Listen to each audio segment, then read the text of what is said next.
जय जय श्री राधे। कार्तिक मास नवम अध्याय। जय श्री राधा कृष्ण। जय श्री राम। यशोदा दामोदर की। इधर वृंदा ने स्वप्न देखा कि उसका पति सारे शरीर में तेल लगाकर नंगा शरीर भैंस पर सवार होकर दक्षिण दिशा की ओर प्रेतों के साथ जा रहा है। यह स्वप्न देख उसे बड़ी चिंता हुई और अटारी तथा गौशाला कहीं भी विश्राम नहीं मिला। वह एक वन से दूसरे वन में चली गई। वहाँ वृंदा ने सिंह जैसे मुख वाले 2 राक्षस देखे। उन्हें देखते ही वह डर के मारे भागी। आगे जाकर उसने शिष्य सहित एक तपस्वी मुनि को देखा और उसने अपनी रक्षा के लिए कहा।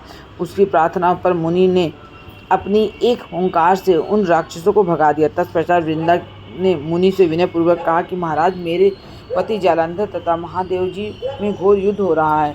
उसमें किसकी विजय होगी, कृपा करके बताइए, क्योंकि आप सर्वज्ञ हैं। यह सुनकर मुनि ने ऊपर को देखा। उसी समय 2 बंदरों ने आकर मुनि को प्रणाम किया और मुनि के संकेत पर वे दोनों बंदर वहां से चले गए। फिर थोड़ी देर बाद वे दोनों आकाश की ओर आए और उन्होंने जालंधर दैत्य का सिर और धड़ लाकर फेंक दिया। वृंदा अपने पति के मृत शरीर को देखकर बहुत दुख हुई और रोने लगी। तत्पश्चात मूर्छित होकर पृथ्वी पर गिर पड़ी। मुनि ने अपने कमंडल से उस पर जल छिड़का तो उसे कुछ चैतन्यता आई। तब वह पुनः विलाप करते हुए मुनि से बोली कि महाराज, जिसने देव गंधर्व विष्णु सहित तीनों लोकों को जीत लिया, वह शिव के हाथ से कैसे मारा गया। हे मुने, आप बड़े सामर्थ्यवान हैं। किसी प्रकार मेरे पति को फिर जीवित कर दीजिए। तब मुनि कहने लगे कि शिव जी के हाथ से मारे हुए को कौन जीवित कर सकता है, परंतु फिर भी तुम पर कृपा करके हम इसको जीवित कर देते हैं। ऐसा कहकर मुनि अंतर्ध्यान हो गया और जालंधर जीवित होकर वृंदा के साथ प्रेमालाप करता हुआ आलिंगनबद्ध हो गया। वृंदा भी अपने पति के वेश में विष्णु के साथ उस वन में रमण करती रही, परंतु एक दिन मैथुन के पश्चात अपने पति के वेश में विष्णु को देखकर वह अत्यंत क्रोधित हुई और श्राप देती हुई बोली, तुमने मेरा पतिव्रत धर्म नष्ट किया है, इसलिए मैं तुमको श्राप देती हूँ। निश्चय ही वह कपट मुनि तुम ही थे और तुमने जो 2 राक्षस कपट के बनाए थे, वही कालांतर में तुम्हारी स्त्री का हरण करेंगे। जो तुम्हारा शिष्य था वह बंदर रूप धारण कर तुम्हारी सहायता करेगा। फिर कहा कि तुम शिला पत्थर हो जाओ। नारद जी कहने लगे, हे राजा पृथु, भगवान विष्णु ने देवताओं तथा अपने भक्तों के कार्य के लिए पतिव्रता वृंदा का यद्यपि शील हर लिया, परंतु वे मन ही मन अत्यंत दुखी हुए और बोले, हे वृंदे, मैंने तुम्हारे श्राप को ग्रहण किया, अतः मैं अवश्य शिला रूप में हो जाऊंगा, परंतु तुम भी वृक्ष रूप होकर मुझको मिलोगी। उसी समय वृंदा अपने पति के चरणों का ध्यान करके विष्णु के मना करने पर भी अग्नि में प्रवेश कर गई और विष्णु वृंदा का स्मरण करके उसकी चिता की भस्म में लौटने लगे।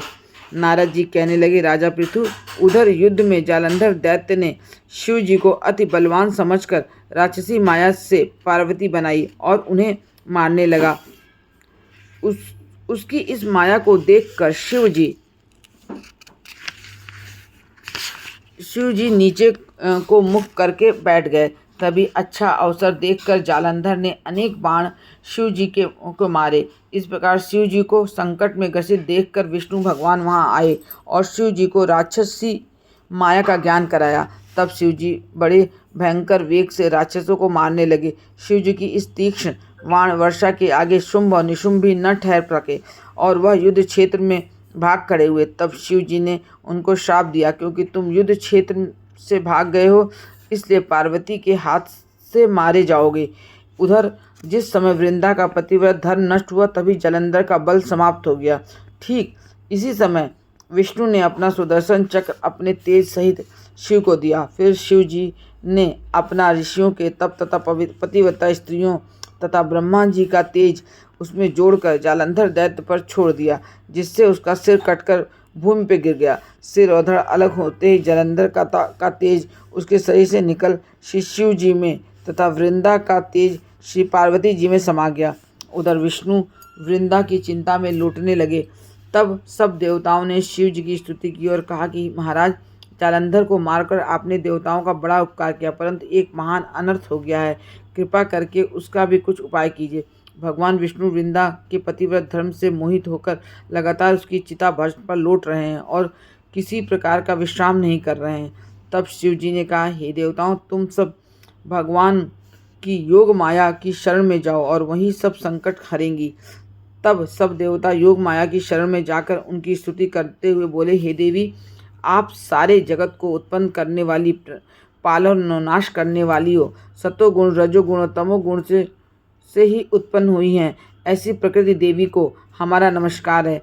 आज तुम्हारी माया को ब्रह्मादि देवता भी नहीं जानते। उस देवी को हमारा नमस्कार है जिसके भक्तगण अनादर तथा मोह को प्राप्त नहीं होते हैं। ऐसी मूल प्रकृति को हमारा नमस्कार है। उस समय देवताओं ने एक तेज देखा और आकाशवाणी सुनी कि गौरी, लक्ष्मी और सरस्वती रजोगुण, सतोगुण और तमोगुण रूप में ही हैं। मैं ही हूँ। वही तीनों तुम्हारा कार्य सिद्ध करेंगी। उन देवियों को तुम आराधना करो। फिर उन तीनों देवियों ने प्रकट होकर 3 बीज दिए और कहा कि इन तीनों बीजों को जहाँ पर विष्णु हैं जाकर बो दो और अपना कार्य सिद्ध करो। देवताओं ने तीनों बीज लेकर जहाँ पर वृंदा की चिता पर भगवान विष्णु लौट रहे थे जाकर बो दिया। उन तीनों बीजों से 3 वृक्ष उत्पन्न हुए। रजोगुण सरस्वती से आंवला, तमोगुण गौरी से तुलसी और सतोगुण लक्ष्मी से मालती हुई।